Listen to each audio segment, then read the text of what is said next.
Hi, welcome to Classic Guitar Rock and the Indian Trail Guitar School. My name is Jeremy, and I wanted to take a little time today to talk about the CAGED system or CAGED method.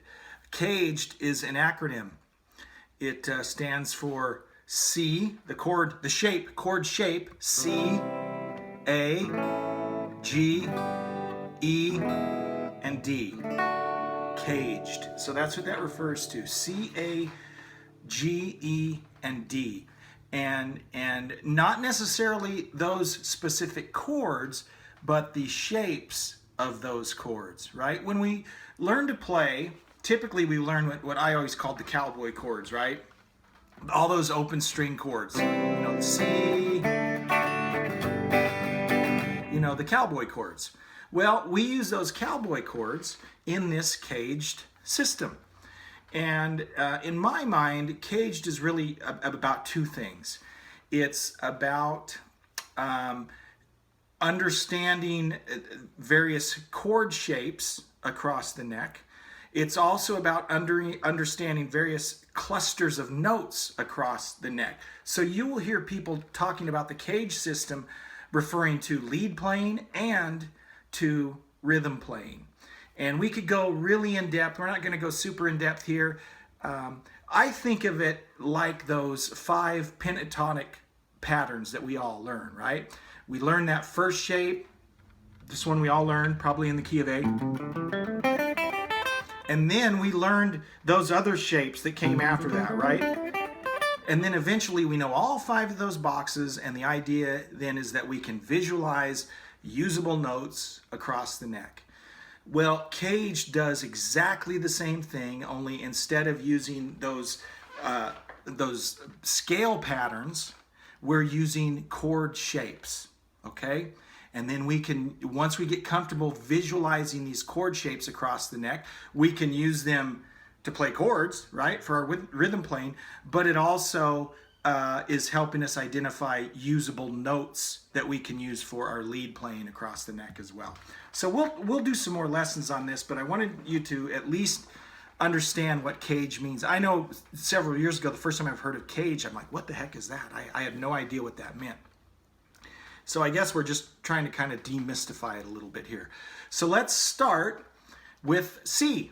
And in this instance, we're actually going to use the C chord, right? Because we're starting with the chord shapes. So let's do it in the key of C. So the first shape we want to know is the C shape. I'm assuming you all know that open C shape. Okay, so there's the C shape. Next shape would be the A shape. But the idea is I don't want to play the A chord, I want to play the A shape. But the chord I want is a C. So the only way we do that, and you guys probably already know this, is this A shape is what makes up our 5th string bar chords.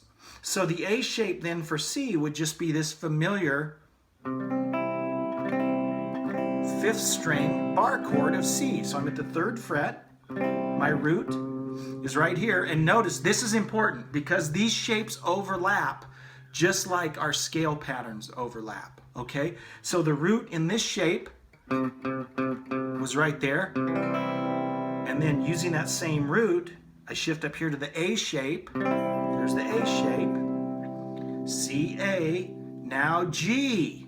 So we know the familiar G shape. How do I play that for a C chord? Well, again, they overlap off of each other. The root of this shape is right here, right? So in C, the root would be right here on the E string, 7th fret. So these chords aren't necessarily playable or very playable. They're kind of cumbersome. So the idea isn't necessarily for you to strum the whole chord, but to understand these chunks of chords that you can use. So this would be kind of an awkward looking G to play.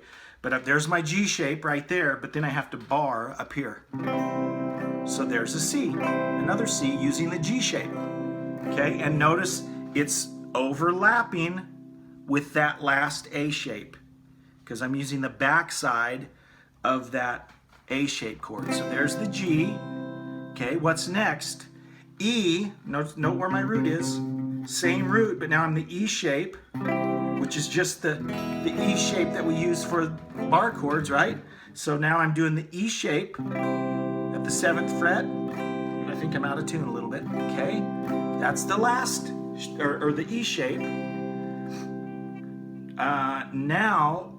Next is the D shape, and again, it will overlap. So I come right up here. This was the back side of my E shape. I come here on a D chord. Where's our root note? Think about it.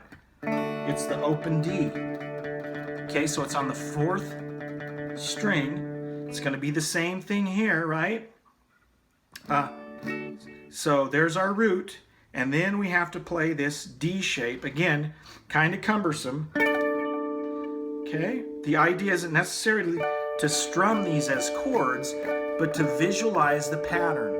So there's our D shape of the CAGED system. So all of these are C chords. C shape, A shape, G shape, E shape, and D shape. Again, the idea is not necessarily for you to strum all of these cumbersome shapes, but what it does do, it allows you to play that chord all over the place, right? And I could do the same thing with any chord I pick. So let's try it in the key of A. So that's easy. What's A? A shape. That's the open A chord. Okay, so what's next? Okay, so after A would be G. So the G shape, that's where my index finger is going to be. Then I'm going to do this G shape up here. Okay, so that's an A in the G shape. What's after G? E shape. E. That's that familiar 6-string bar chord. And then what's after the E shape? It's the D shape. Okay, so I can do that with any chord, all right? It's always going to be C, A, G, E, D. Doesn't mean you're always going to start with the C shape, but it means they will always follow each other in that pattern. Here I started with the A shape, went to the G shape, went to the E shape, then the D shape, then it would start all over with the C shape, okay? So it unlocks the neck in terms of chord shapes all over the neck, but it also helps you visualize the notes that would be part of those little clusters. We'll talk more about it, but I wanted to just introduce that concept of the CAGED system. And in the next discussion, we'll show you how you can learn to basically play a song without moving more than a fret or two. You know, you could play all the chords and just stay within 1 fret or 2, which can be pretty convenient at times. Thanks for watching. If you haven't subscribed yet, please do so, and have a good one. We'll see you. Bye-bye.